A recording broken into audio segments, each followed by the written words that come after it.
받으실 말씀은 마태복음 7장 7절에서 11절까지의 말씀을 함께 보겠습니다. 마태복음 7장 7절에서 11절까지의 말씀입니다.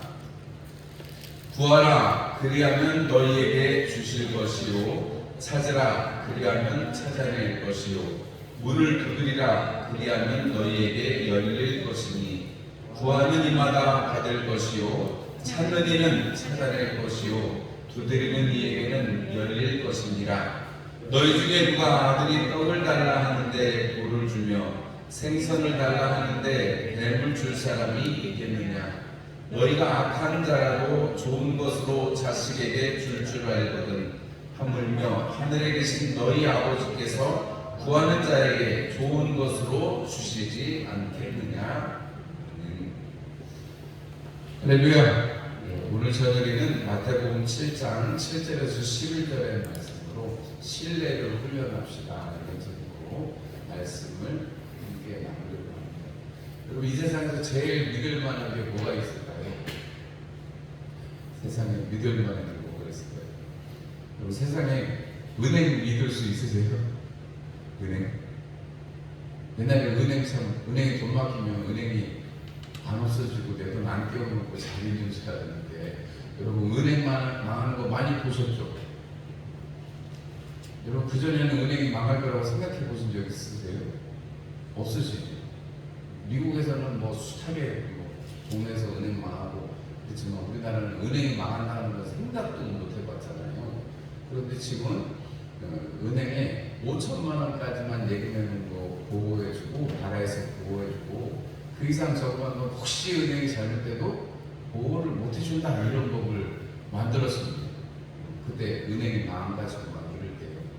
예전에는 이 나라에서 은행이 돈을 제일 잘 벌어가지고 주식시장에서 10등 중에 4개가 은행이었던 그런 아주 튼실한 신뢰의 상징을 가지고 있던 그런 회사가 은행이었는데, 지금은 아무도 그렇게 생각하지 않고 10등 안에 은행에 들어올 일이 별로 없습니다. 물론 요새 이자 장사를 너무 잘해가지고 몇십 돈 이익을 나가지고 사회적으로 문제를 일으켰다.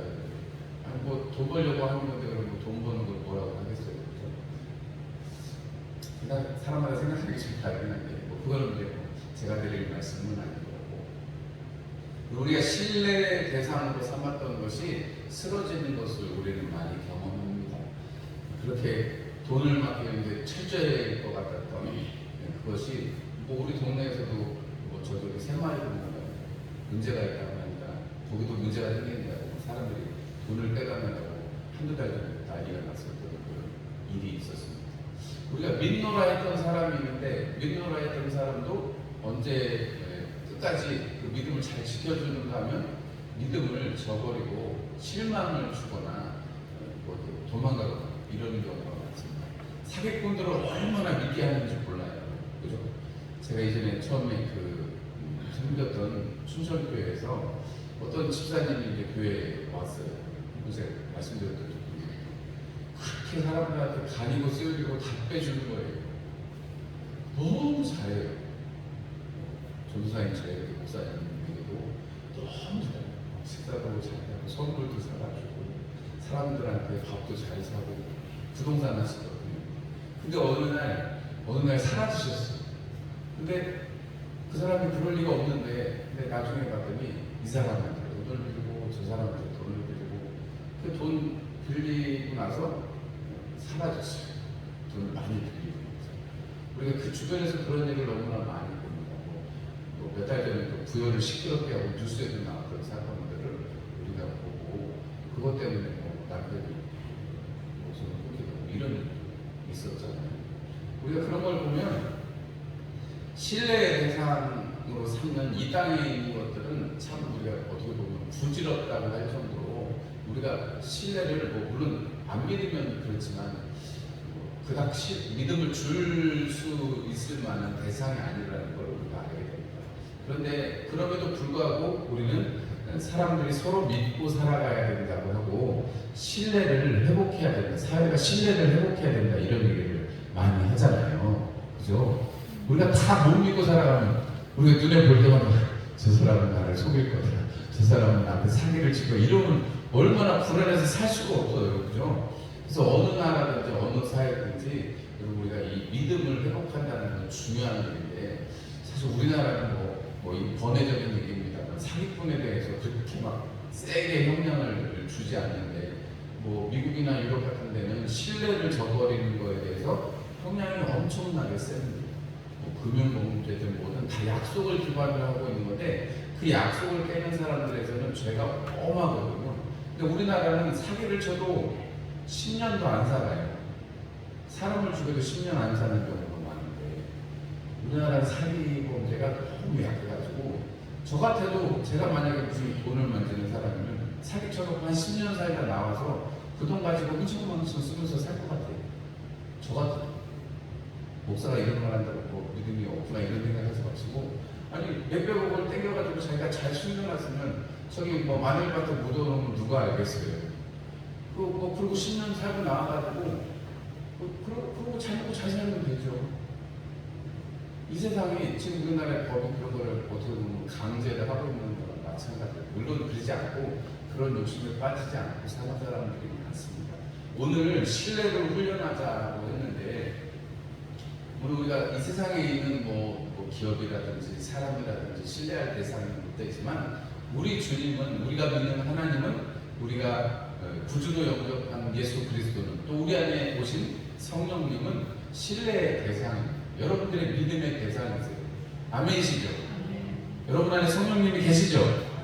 아멘이시죠? 성령님이 나로 하여금 예수님의 십자가 사건을 알게 하시고 주님 다시 오시는 것을 기대하면서 살게 해주시잖아요. 맞죠 여러분? 그게 아니면 우리는 정말 불쌍한 사람이에요. 아침에도 나오고 저녁에도 나오고 돈도 갖다 바쳐 봉사도 해. 여러분 이게 믿음, 우리의 믿음이 확실한 게 아니라면 우리 같이 불쌍한 사람이 없다고 사도 바울이 일찌감치 얘기했습니다. 여러분 우리는 죽었다가 다시 부활하신 예수 그리스도를 영접하고 그 주님이 심판의 대로 다시 오시고 우리를 하나님의 나라로 이끌어 가실 것을 믿는 사람들입니다. 아멘. 우리가 이 믿음에서 살아가요. 여러분 그 하나님은 우리가 그 하나님을 그래서 잘 알아야 되고 우리가 믿는 분이 얼마나 믿음직한 분이신지를 우리는 깨달아야 되고 그 믿음에 대한 그 훈련을 우리가 하려면 우리가 하나님을 잘 알아야 됩니다. 여러분 신뢰를 훈련해야 된다고 했는데 여러분 하나님을 더욱더 많이 알아가시는 여러분들이 되시기를 주님의 이름으로 축원합니다. 호세아가 그러잖아요. 우리가 여호와를 알자 힘써 여호와를 알자.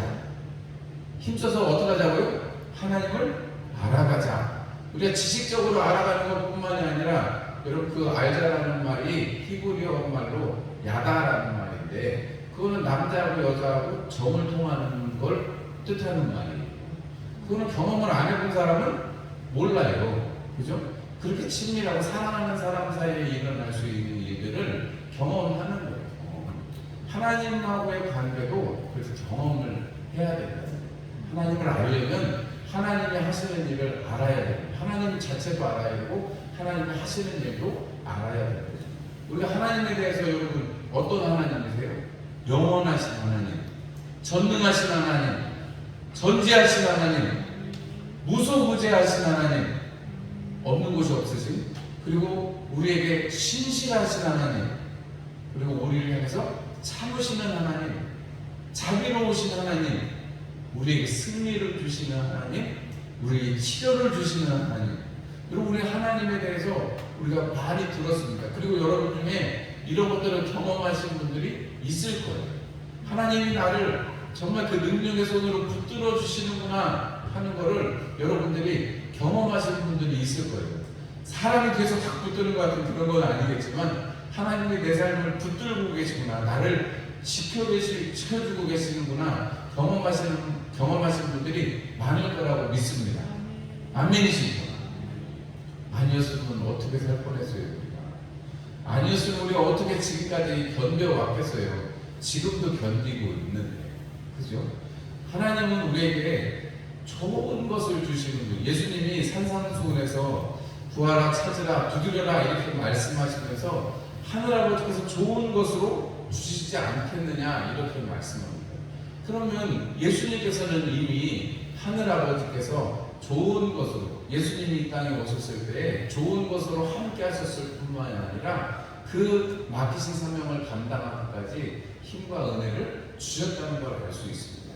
여러분, 나사로를 살리실 때 예수님께서 제일 처음에 하신 말씀이 뭐냐면 하늘을 불어서 내 기도를 들어주신 것을 감사합니다 이렇게 말씀하셨어요. 기도하셨단 말이죠. 그리고 나사로야 나오라 이렇게 말씀하셨거든요. 여러분, 그걸 보면 주님께서 얼마나 하나님을 신뢰하고 하나님을 믿고 아버지를 믿고 이 땅에서 아들로서 그 역할을 십자가 지는 것을 감당하셨는지를 우리가 알 수가 있습니다. 이 불신의 사회 속에서 적어도 우리 믿는 사람들이 하나님을 믿고 또 우리 서로 믿는 사람들에게 서로 뭐 배신을 당하고 뭐 이 믿음을 저버리는 일이 있다 할지라도 우리 믿는 사람들 안에서 사랑을 회복하고 오늘 여기 우리가 읽지는 않았지만 12절의 말씀에 그러므로 했습니다. 아버지께서 좋은 것을 주시니까 대접하려면 남에게 대접받고 싶으면 너도 그렇게 대접해라 라고 주님이 이어서 말씀을 해주시는 것을 보면 여러분, 신뢰라는 게 다른 것이 아니라 여러분, 그 사람이 믿음직스럽다는 건 내가 믿음직한 사람이 되는 것이기도 한 거죠. 여러분, 누군가에든지 믿음직스러운 사람이 되고 싶지 않으세요? 누가 나를 평가하기를 저 사람은 믿을 수가 없어, 시간 약속도 맨날 늦어, 뭐 한다더니 일도 안 해. 그러면 그 사람 믿을 수가 있어요? 믿을 수가 없잖아요. 그런데 우리가 어떤 일이 이루어지고 그 사람이 이렇게 늘 좋은 선한 마음으로 하는 것을 보면 그 사람을 믿노라 하게 되고 그리고 그 사람을 칭찬하게 되고 없는 데에서도 그 사람 이야기를 하게 되잖아요. 우리가 그런 거를 보면 신뢰를 훈련한다는 건 다른 것이 아니라 관계 속에서 나오는 것임을 우리가 알 수 있습니다. 관계를 잘 가져야 하나님하고도 관계를 잘 가져야 하나님을 더욱더 알아가려면 우리 연애하는 애들이 자꾸 만나서 같이 시간도 보고 뭐 어떤 영화를 서로 좋아하는지 어떤 음식을 서로 좋아하는지 같이 먹어도 보고 경험도 하고 그렇게 시간이 지나야 서로 취향이 맞아야 결혼도 하고 그런 거잖아요. 그럼 우리가 관계라는 것이 시간이 지나가고 그 어떤 이벤트들이 지나가야 하는 것을 알 수가 있습니다. 무작정 시간만 보낸다고 되는 게 아니고 같이 있어야 되고 이벤트가 있어야 되는 것을 우리가 알 수가 있습니다. 하나님하고도 마찬가지고 우리 서로 간에도 마찬가지입니다.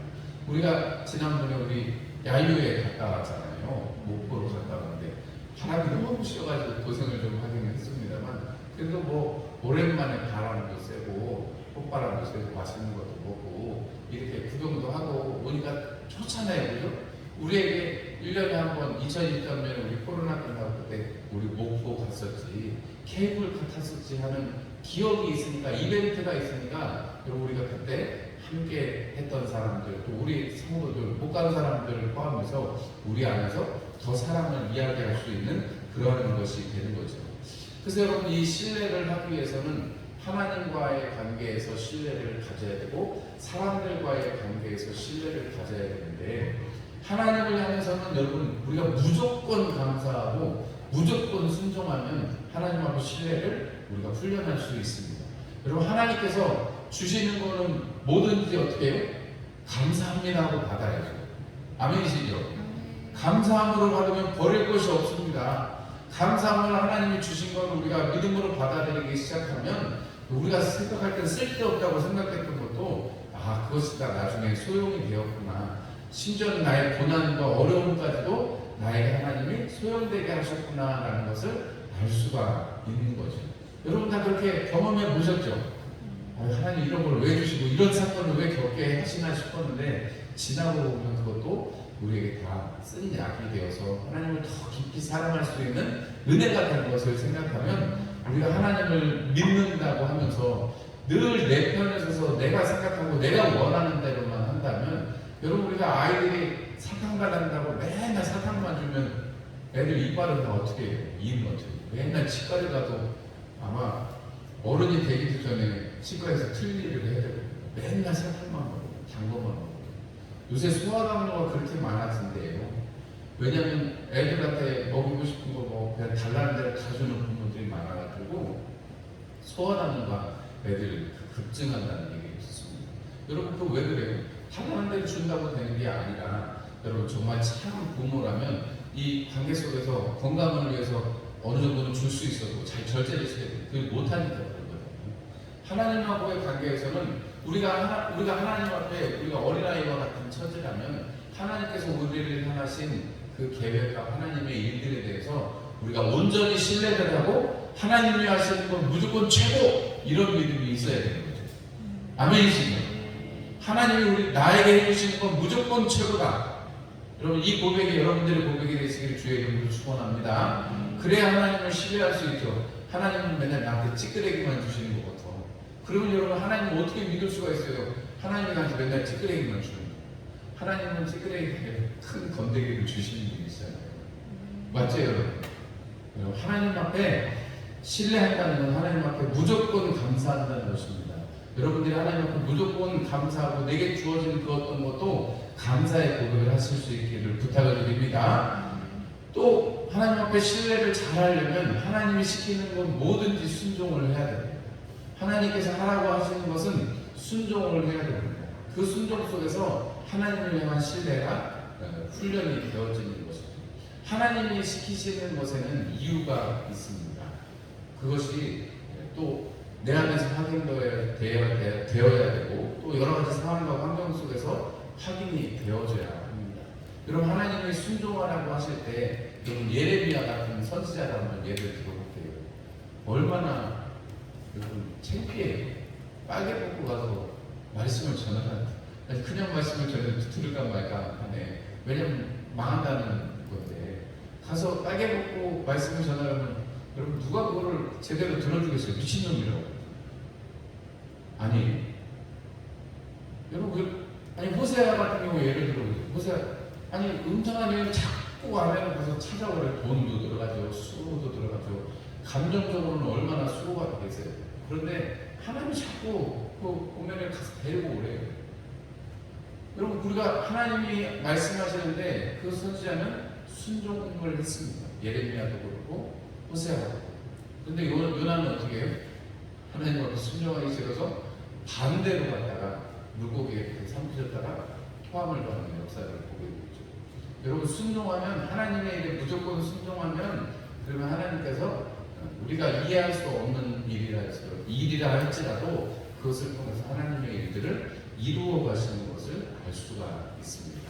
여러분 하나님과의 관계에서는 감사와 또 무조건 순종이라는 무조건 감사와 무조건 순종이라는 이런 방법이 필요하다 보면 우리 사람 사이의 관계에서는 여러분 우리가 신뢰를 한다는 건 참 어려운 일입니다.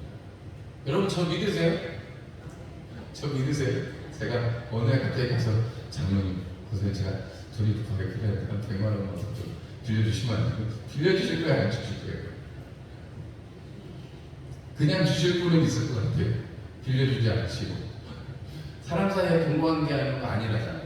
친할수록 가족일수록 아니라고 말하는데 근데 뭐 갑자기 목사님이 찾아가지고 돈이 필요하다고 그러면 여러분 참 난감하실 것 같아요. 그죠? 근데 여러분 만약에 정말로 믿음이 있으면 목사님 정말 쓸 일이 있어서 그런가 보다. 왜 나한테 와서 이런 얘기를 했을까? 기도해보고 결정하시지 않겠어요? 그게 신뢰의 어느 정도에 따라서 혹은 가치관에 따라서 다른 것이 있겠습니다만 저를 믿노로 하시면 뭐에 쓰는지도 물어보지 않으셔도 그냥 빌려주실 거예요. 그죠? 우리가 정말로 어디 가서 어려움을 호소할 때 어려움에 도움을 받을 수 있는 친구 세 사람만 있어도 인생이 성공한 거라는 거예요. 그죠?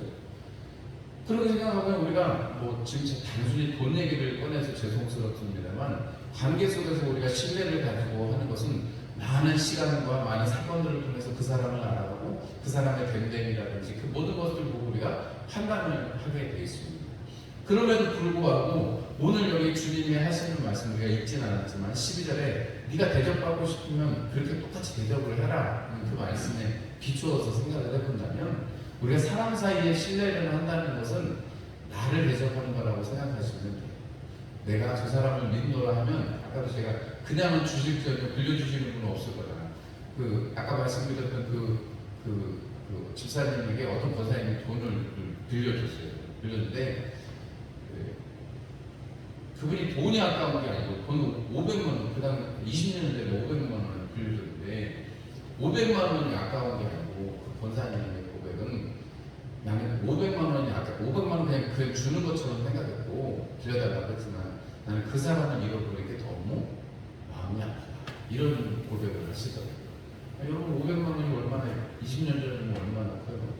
그런데 돈 잃어버린 것보다 그 돈, 난 사실 빌려줄 때는 그냥 주는 것과 같이 생각을 했으니까 그건 상관이 없는데 그 사람을 잃어버린 게 너무 아쉽다 이렇게 얘기를 하시는 것 같아요. 신뢰에 대한 말씀을 준비하면서 그 권사님의 그 고백이 생각이 났습니다. 우리가 사람을 향해서 신뢰를 한다는 것은 많은 시간을 필요로 하고 많은 모험을 필요로 하는 일입니다. 그럼에도 불구하고 우리 믿는 자들 안에서 서로 신뢰하고 서로 대접해 준다는 것은 사실은 나를 대접한다는 의미는 우리가 그렇게 하면 우리가 주님께서 우리를 보시니까요. 주님께서 이야기하시잖아요. 우리가 언제 벗은 자들을 입히고 굶주린 자들을 먹였습니까? 우리가 언제 갇힌 자들을 돌봤습니까? 라고 주님께 방문할 때 너희들이 그렇게 했다라고 주님께서 얘기하시잖아요. 너희가 그렇게 한 작은 자 하나에게 한 것이 내게 하는 것이다 라고 주님은 말씀을 하십니다. 그러니까 내가 나를 대접하는 게 다른 사람을 믿어주는 거다라는 말이 이해가 되실 거라고 생각이 들어요. 여러분 우리가 경건에 이르는 연습 중에서 우리가 세 가지 지금까지 들었던 세 가지 상처라든지 분노라든지 염려라든지 이런 거를 극복하고 벗어나자는 얘기는 어떻게 보면 부정적인 의미에서 훈련이라면 여러분 부정적인 건 어떻게 해요? 자꾸 덜어내는 거잖아요. 그죠? 덜어내는 거에 의미가 있다면 여러분 신뢰는 뭐예요? 하나님을 향해서 더 긍정적인 거죠. 자꾸 더 신뢰가 깊어져야 되겠죠. 아멘이시죠? 하나님을 향한 믿음이 깊어지시고 신뢰가 깊어질 수 있도록 훈련하시는 여러분들이 되시기를 주의 이름으로 축원합니다. 그리고 마지막으로 한 가지만 더 당부를 드리면 여러분 자신을 우리 스스로는 믿을 수는 없지만 주님 안에 있는 여러분 자신은 축복하시고 믿으시기를 부탁을 드립니다. 이 얘기가 뭐냐면 하나님과의 관계에서 타인과의 관계에서 아무리 잘해도 여러분 스스로를 주님 안에서 여러분을 신뢰하고 주님 안에 나를 도우시는 분은 주님이시고 나를 이끌어 가시는 분은 주님이시고 나를 붙들어 주시는 분은 주님이시기 때문에 여러분 내가 나 인간으로서의 나는 믿지 못하지만 하나님의 품 안에 있는 나는 믿을 수 있는 그 존재예요.